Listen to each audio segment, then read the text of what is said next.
Hi, welcome everybody to the video for the month of February. In this video, we'll be covering Unit 7, the grammar of Unit 7, and we'll be covering both topics, both Lesson 1 and 2, at least grammar-wise.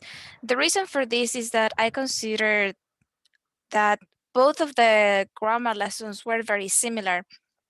There is a small but important difference between the two of them. So I thought that it would be better if I just compared both of them together in one video instead of having separate videos where the difference wouldn't be as clear, I think. So let's begin. So the first topic is called Adjective Clauses with Subject Relative Pronouns Who and That. Now the name, I know it's very long, but it's really important that you understand what this refers to. By now, all of you know what relative clauses, what adjective clauses are. We saw that in class, we're going to review it now. Now, here the important part is subject relative pronouns. Remember that the subject relative pronouns are who and that in this case. And in the following sentences, whenever we see them, they are going to refer to the subject of a sentence, which is really, really important because in the second topic, that's where the difference is. But let's just focus on the main topic for now. So adjective clauses with subject relative pronouns who and that. Let's see what they are about. Okay, so with all of my classes so far, I have already covered the first topic, but let's go over it again in case you need some review. Okay, so here we have a simple sentence. The tall man smiled. Now, we will be focusing mainly on adjectives. So please identify the adjective in this sentence. You can say it out loud or you can write it down. So surely you will have noticed that here the adjective is tall, right? So tall is the adjective modifying the noun man. So a tall man, right? The word tall is describing the man. So here is the usual use of adjectives. This is not an adjective clause, this is just a normal adjective. But what happens when what we want to describe of the person is not possible to put it into only one word, like tall? Well, what happens is that we have a sentence like this. The man who had long hair smiled. In this case, the phrase who had long hair is the adjective clause of the sentence and is modifying the noun man. So here I showed some of you this in class, but if we remove the adjective or the adjective clause, we should have, in this case, we should have the same sentence, right? So if I just here erase tall, we have the man smiled.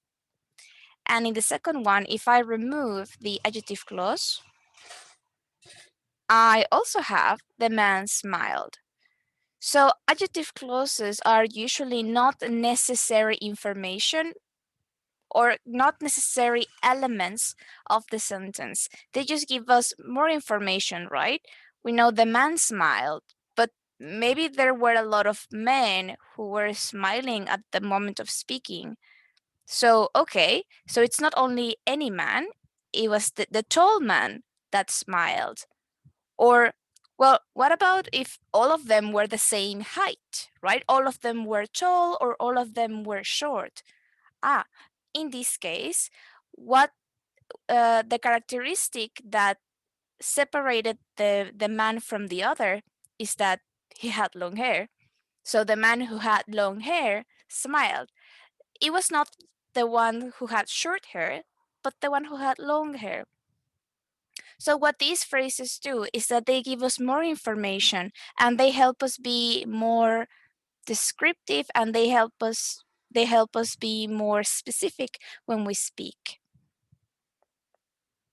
Okay, so let's see how we can make our own sentences.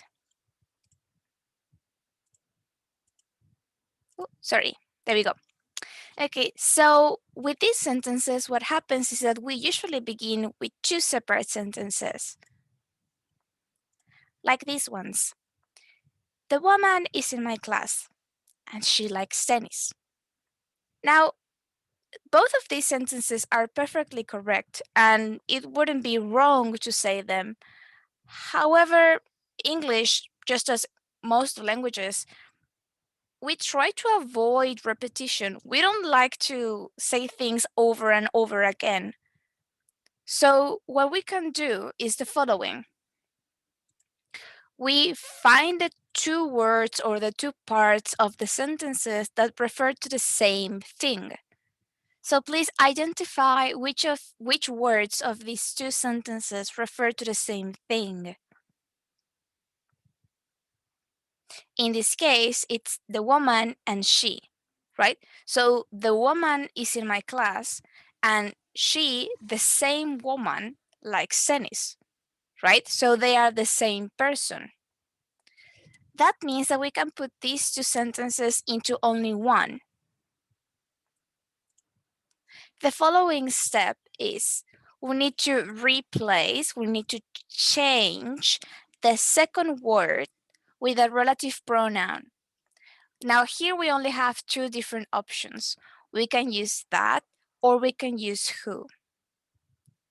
Remember that that is more commonly used for things and who is more commonly used for people. So let's follow that rule for now. So the woman is in my class and she likes tennis. The instruction tells me to change the second one, right?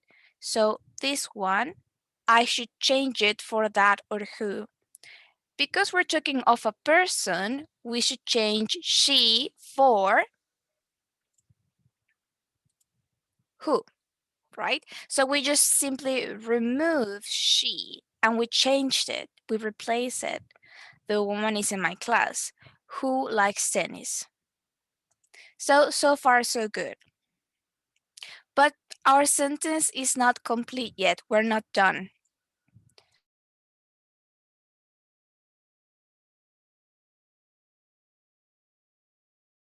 The following step is move the adjective clause behind or after the noun. So this is the sentence from the last step. Now let's remember who likes tennis. Who was the person who likes tennis? Like in this first sentence, right? Who is the person who likes tennis? The woman, right? The woman is in my class. She likes tennis. That was the sentence. So the instruction tells us to move these behind or after the noun. So that means that I have to move all of these right here, just right after the woman. The resulting sentence is something like this. Oops, sorry. The woman who likes tennis is in my class. So I moved all of these to here, right? La mujer a la que le gusta el tenis está en mi clase. I am describing or I'm giving more information about this woman. So not only she's in my class, but she also likes tennis, right? I'm giving more information about her using only one sentence. Now, why is this important? It's because when you speak like, let's go back for a moment. So let's go back. Here. If I say two sentences like this, they are not wrong. They are grammatically correct. You're using correct vocabulary, correct punctuation, everything is perfect. However, you can give the impression that your level of English is very low because you don't know how to combine sentences. Remember that what we want is to show that we have an advanced knowledge or domain of the language. And for that, we need to use more advanced structures. So it's much better if we can learn how to combine sentences into one. Now, remember that we used who for this? In class, we saw that for people, we can use both relative pronouns. So saying, oh, it's not here, but if we said the woman that likes tennis is in my class, it would be correct as well. But this only works for people. We can't do that when we use that for things, obviously, right? So let's do some examples. I'm going to do this one with you. So I like the person. The person was nice to me. So I think that here it's really easy to identify what we're talking about. So remember that the first step was to identify what was the same in both sentences. In this case, again, it is very obvious, right? So the person, oh, sorry, it didn't mark correctly. So the person and the person. So this is what is like the same in both of them. Now, the second step, can you remember what the second step was? The second step was to change the second part or the second thing for who or that. So we have the first one here and the second one here. This is the one that we have to change. Okay, let's follow the rule. Who for people and that for things. So which one should we use here? Who or that? Who, right? And then step number 3 was to just move the adjective clause after the thing that it's describing. Now, in this case, we had it easy because they are already like together. So we only need to change the punctuation signs. I like the person who was nice to me, right? I like the person, but what person, right? I need more information. Oh, I like the person who was nice to me. That specific person. Let's do another example. I hate the dog. The dog bit me. So here, first step, identify the elements that are the same. Here again, it's really easy. The dog and the dog. Second step, change the second element or the second thing for who or that. So that means that we have to erase this one. Which one should we use? Who or that? That, right? And third step, we need to move the adjective clause after the thing that it's describing. Here again, because they are already together, we don't need to do much. I hate the dog that bit me. Okay. And then you're going to do the last example. Okay. So you can pause the video here and do the process or write your final sentence, and then I'll do it with you.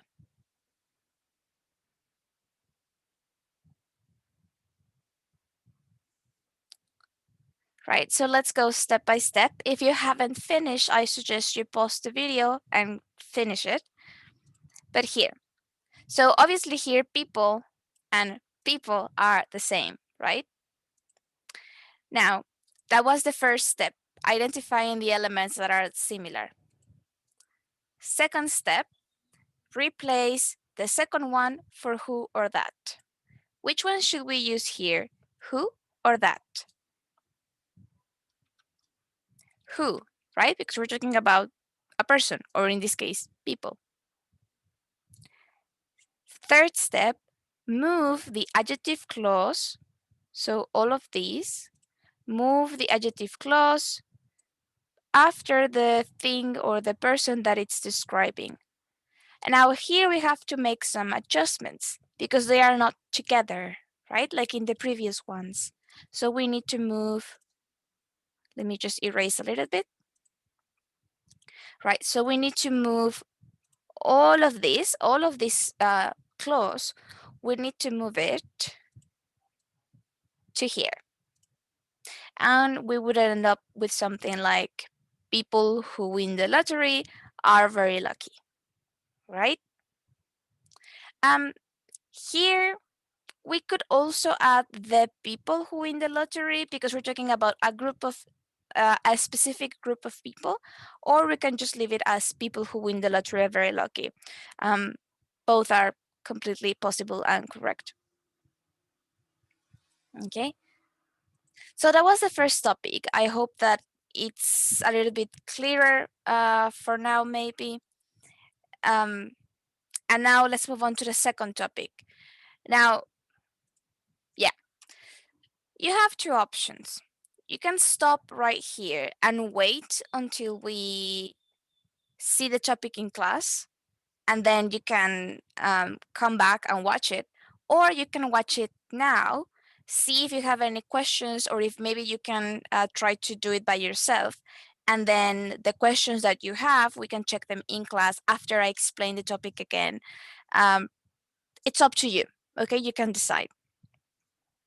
Pueden decidir cortarlo aquí, esperar a que veamos el tema en clase y regresar el video una vez que lo hayamos visto y ver entonces el repaso, o tomarlo como una preparación para estar un poquito más preparados, o tal vez tener dudas ya más puntuales acerca del tema, ya que lo han visto. Entonces lo dejo a su consideración. For those who are ready, we're going to continue. Okay.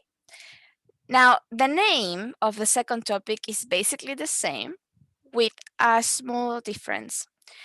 Adjective clauses with object relative pronouns. The previous one, lesson 1, the first topic, were adjective clauses with subject relative pronouns. And this one is with object relative pronouns. And here we have one other option.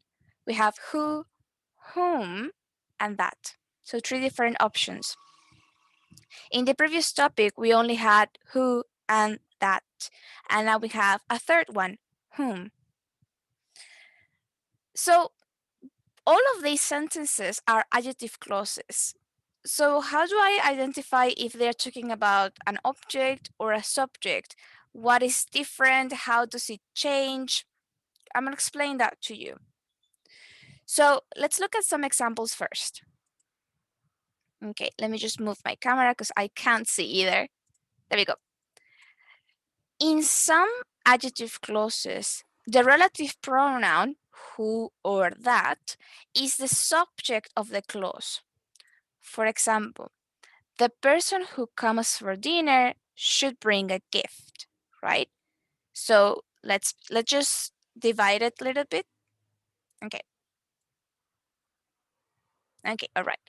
So we have our two parts. The person should bring a gift, and who comes for dinner, that is the adjective clause. Now, in this case, the relative pronoun who, okay, this one is referring to this person, right?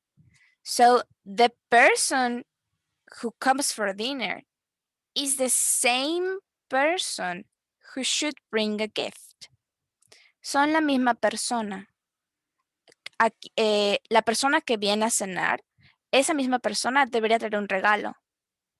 En este caso, el pronombre who funciona en referencia al sujeto de la oración. Son la misma persona. The person should bring a gift. The person comes from dinner. They are the same person. En este caso, funciona como el primer tema que vimos. Ambos elementos, vamos a verlo de esta forma. Tenemos estos dos verbos. Entonces, la misma persona que viene a cenar es la misma persona que debería traer un regalo. Tenemos que pensar mucho en función de los verbos, porque es lo que nos va a dar la clave de cómo utilizarlo correctamente. por unas cuestiones que ahorita vamos a ver más adelante. Pero de nuevo, el verbo nos da la pauta, ¿ok? ¿Quién es la persona que viene a cenar? La misma que debería traer un regalo. Estas oraciones o esta oración es un ejemplo del tema anterior, porque es Subject Relative. Vamos a ver cómo sería la diferencia con un Object Relative.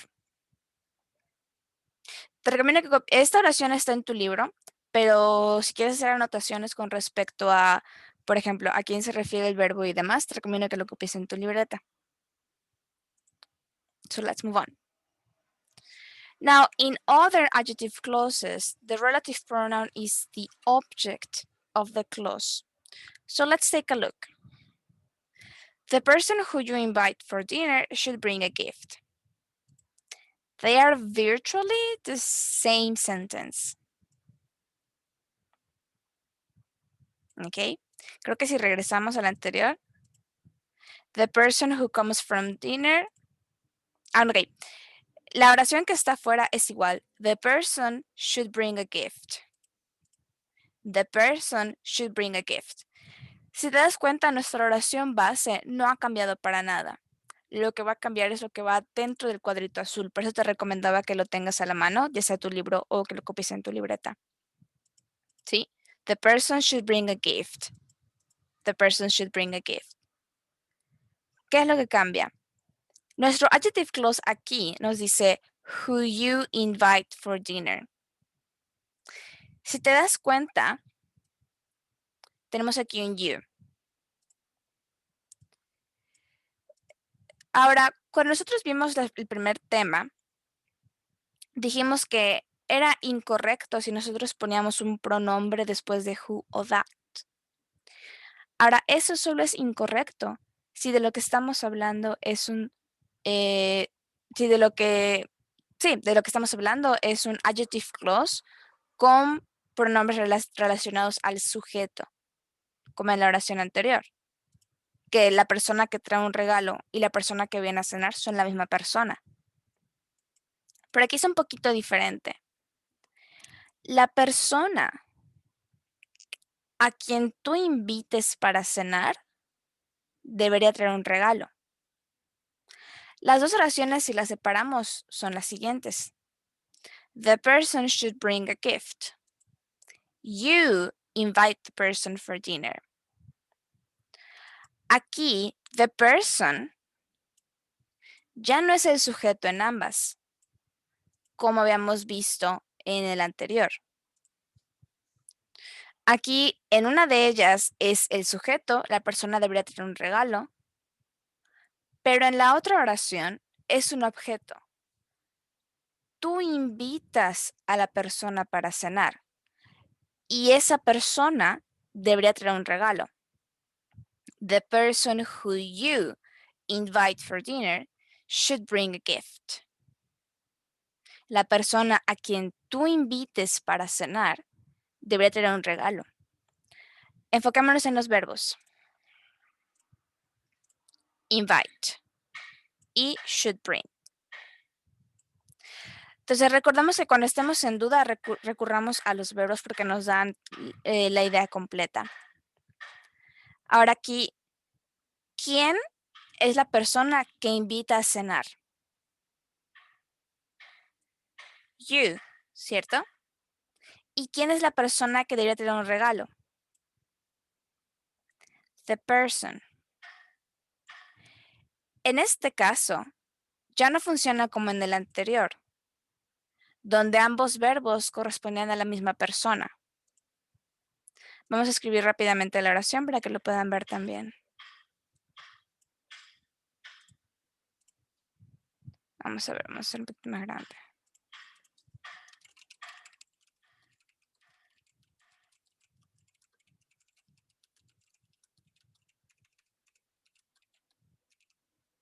Hacerlo más grandecito. Ok, entonces esta era la oración anterior. Quiero que las vean lado a lado para comparación. Ok, entonces aquí los verbos son comes and should. Ok, y vemos aquí entonces, ¿quién viene a cenar? La persona. ¿Y quién trae un regalo? La persona también. Esta es la pequeña pero muy importantísima diferencia entre el primer tema y el segundo. En el primer tema, como el ejemplo de color verde, en el primer tema, ambos verbos corresponden a la misma persona o al mismo sujeto. ¿Sí? La persona que viene a cenar debería traer un regalo. Son la misma persona en ambos casos. En la lección 2 no es así. Tenemos dos verbos y esos dos verbos corresponden a diferentes personas o diferentes sujetos. La persona a quien tú invites debería traer un regalo, pero tú eres el que invita y la otra persona es quien debería traer un regalo. En cuestión de traducción, esto no afecta en prácticamente nada, porque es muy obvio cuando necesitas un sujeto y cuando no. La persona a quien tú invitas a cenar debería tener un regalo. La persona que viene a cenar debería tener un regalo. Es muy obvio cuando, en traducciones al menos, necesitamos un pronombre o no lo necesitamos. Es obvio cuando hay un sujeto de más. Pero no toda la vida van a traducir para hablar inglés. Y necesitan aprender también, cuando ustedes estén hablando, diciendo sus propias oraciones, cuál es la forma correcta. ¿Para qué? Para que así sus oraciones sean más precisas y que las personas los entiendan de manera mucho más clara. So that's why we're looking at it with a lot of detail, right? Even when the translations are not difficult, and you will see that when we do some in class, even when they are not difficult, I really want you to learn this in English as well. I want you to be able to do it in English without using Spanish to help you. So let's look at so here the person and the okay. Okay. So here the person is the subject in one sentence, but not in the other. So I want to show you the steps of how to transform these sentences, like two sentences, into only one. Okay. So then again, let's start with two simple sentences.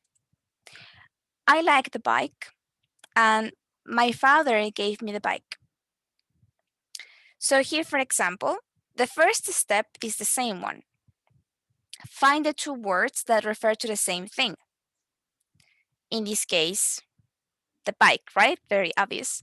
I like the bike, and my father gave me the bike. Second step, exactly the same as with the previous topic. Replace the second word with a relative pronoun, who or that. Because we're talking about a bike, we obviously should use that. I like the bike. My father gave me that. Now, when we talk about object relative clauses, we need one more step. So before number 3, or the one that becomes number 3, is we need to move only the pronoun, so only who or that. We need to move the pronoun at the beginning of the second sentence. So here is the original as in the previous step. So what this tells us is we need to move the pronoun at the beginning of the second sentence. So something like, I like the bike that my father gave me. The last step is move the adjective clause behind or after the noun. Now here, because the both of them are together, we don't need to do much. I like the bike that my father gave me. Me gusta la bicicleta que mi papá me dio. Veamos los verbos. Like y gave. ¿A quién gusta de la bicicleta? Yo, o sea, a mí me gusta. ¿Y quién me dio la bicicleta? My father. Veamos aquí cómo entonces los Los dos verbos corresponden a diferentes sujetos, no al mismo. Por eso es que la estructura no cambia, excepto por el hecho de que aquí sí necesito otro sujeto, no como en las oraciones anteriores donde era prácticamente prohibido poner un pronombre u otro sujeto. Aquí lo necesito, porque las personas que realizan las acciones son dos diferentes.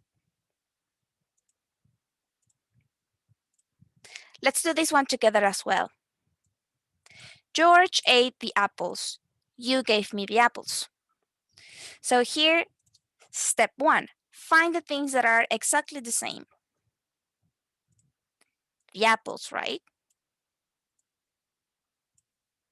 Step number 2, replace the second one with a relative pronoun. In this case, we change the apples. What should we change it for? Who, that, or whom? That, right? Because it's an object. Third step, we need to move. I want to mark it. We need to move the adjective, not the adjective clause. We need to move the pronoun to the beginning of the sentence. So we would have something like George ate the apples that you gave me. Okay. So here we still have two different sentences, right? Fourth step, we need to put the adjective clause after the thing that it's describing. Now here, because they are together, we don't need to do much. George ate the apples that you gave me. George se comió las manzanas que tú me diste. Look at the verbs. Ate, gave. ¿Quién se comió las manzanas? George. Pero ¿quién me dio las manzanas? You. Dos sujetos diferentes para dos verbos diferentes. Another one. Do you know the girl? Tom was talking to her. What is the same in both sentences?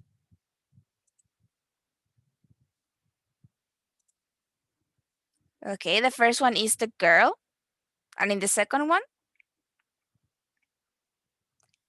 her, right? Obviously, her is referring to a female and a girl or a woman, which in this case is the girl in the first sentence. So that's the first step. Second step, replace the second one with that, who or whom.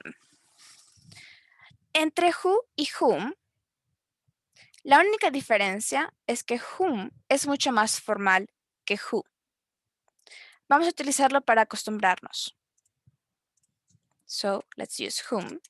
Pero también podemos utilizar who, porque es una persona. Who. Third step, move the pronoun to the beginning of the sentence. So, do you know the girl? And then whom Tom was talking to. Okay. Fourth step, move all the adjective clause after what it's describing. In this case, it's the girl, so we don't need to do much here either. Do you know the girl Tom was talking to? Let's look at the verbs. Know and was talking. ¿Quién es el sujeto de know, de conocer? You. ¿Y quién es el sujeto de was talking to? Tom. ¿Sí? ¿Conoces a la chica con la que Tom estaba hablando? ¿O conoces a la chica con quien Tom estaba hablando? Eso es lo que significaría toda esta oración.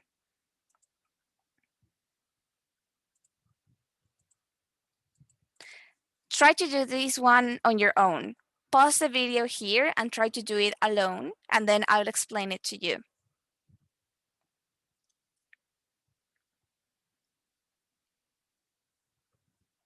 Let's do it together now.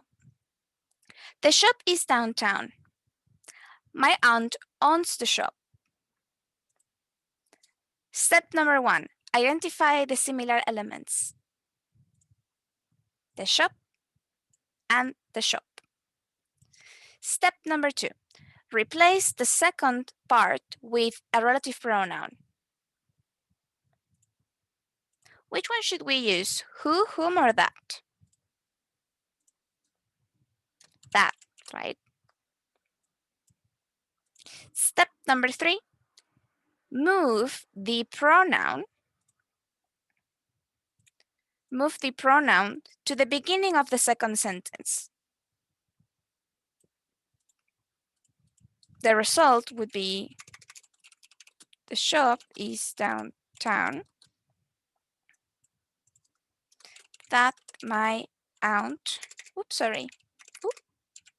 aunt.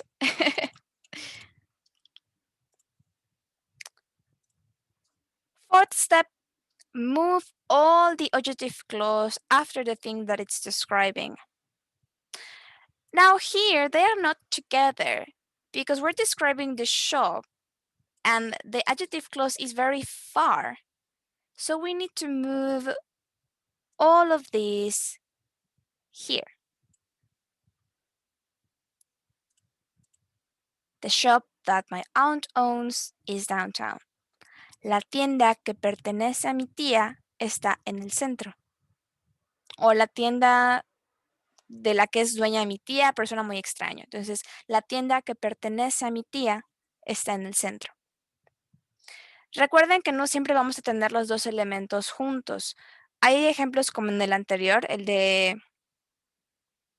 Ya ni me acuerdo de qué estamos hablando. Pero hay ejemplos, vamos a ver. ¿Qué era? Aquí era el de... Ajá, la niña con la que Tom estaba hablando. Entonces, aquí la niña y la oración quedan juntas, pero aquí no.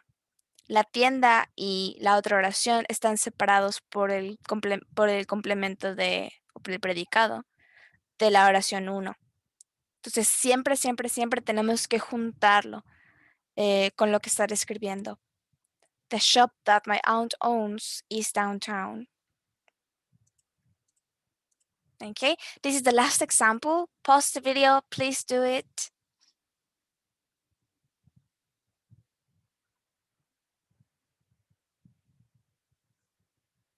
Now let's do it together. Those people are very nice. I met them yesterday. So, those people and them. Muy importante recordar que no siempre vamos a tener exactamente las mismas palabras. Podemos utilizar otra palabra que se refiere a ellos, como el nombre o tener un pronombre como them, him, her, us, etc. So those people are very nice. I met them yesterday. That was step 1, identifying what is similar. Step 2, replace the second one with who, that, or whom. Now, because we're talking about people, we should use who or whom. Let's use who this time. Third step, move the pronoun to the beginning of the sentence. Here. So we would have something like, those people are very nice, who I met yesterday. Fourth step, move all the adjective clause after the thing that it's describing. ¿A quién conocimos ayer? ¿Qué estamos describiendo? Those people, right? So we need to move it all together.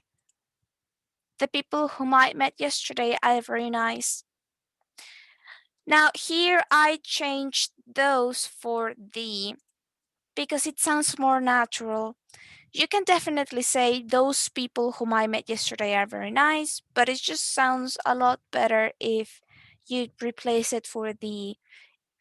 Then again, it's just a little bit more common and it sounds a little bit more natural that way. And there aren't any other examples. We're done with the presentation.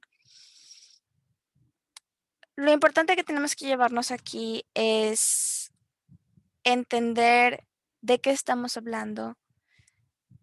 No lo hice con el último, pero si vemos aquí los verbos,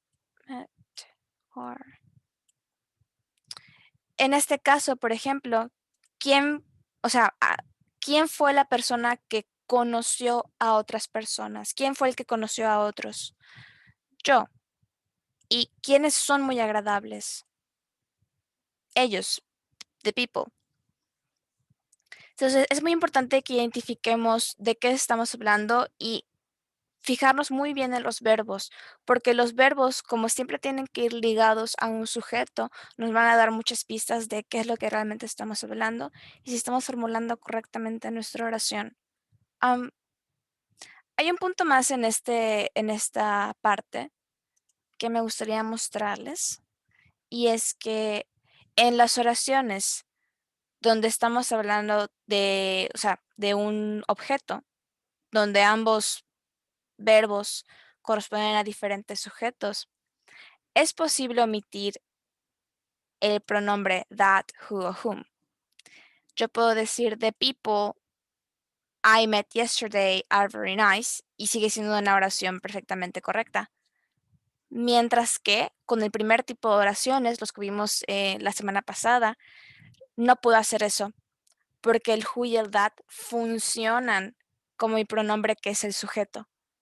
Y esa diferencia es muy importante porque ustedes tienen que poder reconocer cuando una oración está escrita correctamente y cuando no, en caso de que le haga falta o se le pueda quitar el pronombre. Entonces, espero que con estos ejemplos les haya quedado clara la diferencia y cómo podemos nosotros formular nuestras propias oraciones. Ahora recuerden, la traducción casi nunca es un problema. Con este tema casi nunca tengo problemas con traducciones que pertenezcan al tema per se. Hay personas que a lo mejor no se saben sus verbos o no saben conjugar aún del todo bien, pero en cuestión de entender el tema para traducción, el problema es casi nulo. Pero yo quiero que lo aprendan también en inglés. Quiero que entiendan cómo formular oraciones que tengan sentido y sean coherentes. Em, Me estoy yendo por las ramas, pero eso les va a ayudar mucho para más adelante si necesitan una certificación o alguna validación del idioma. Entonces, nada más se los comento como dato extra. No hay ejercicios extra en este tema porque, perdón, porque los adjective clauses no únicamente se escriben con that, who y whom. Existen otras 5 o 6 opciones de relative pronouns que podemos utilizar y en muchos de los ejercicios de internet se utilizan todos en conjunto y no quiero confundirlos, o sea, no quiero ponerles más temas si lo podemos evitar. Entonces, en clase lo estaremos practicando, les voy a mandar algunas cositas extra que son materiales del libro, que son más adecuados para el tema per se. Y bueno, practiquen lo más posible con la tarea, hagan la conciencia y ya estarán viendo algunas de las cositas que estaremos haciendo. Muy bien, se acabó el video entonces. Ese fue el punto gramatical número 1 y número 2 de la unidad 7 y nos vemos pronto en clase. Bye bye.